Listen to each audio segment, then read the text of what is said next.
د امریکا حکومت د افغانستان د پخوانی ملي اردو په حقله حساس معلومات خپاره کړي. د امریکا د حکومت مرتبی ادارې سیګار دا معلومات پرون د رسنیو سره شریک کړل. دا معلومات د افغانستان د پخوانی ملي اردو د سرنوشت په حقله تازه خپاره شوي دي. د سیګار د ادارې په یو راپور کې راغلي دي چې د افغانستان د پخوانی پوځ سرتیري اوس ډېرې د مقاومت له جبهې سره یوځای کیږي.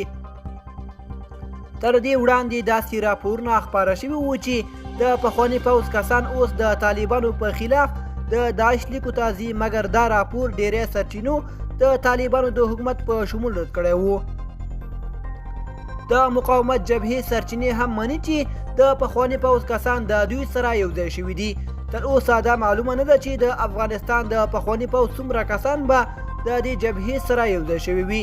د چارو شنونکي وایي چې په کور دننه د پخوانی پوځیانو زورول د حکومت له لوري ډول ډول شکنجه ورکول او سپکول د دې سبب کیږي چې پخوانی پوځیان د مجبوریت څخه د نورو وسلوالو ډلو سره یوځای شي.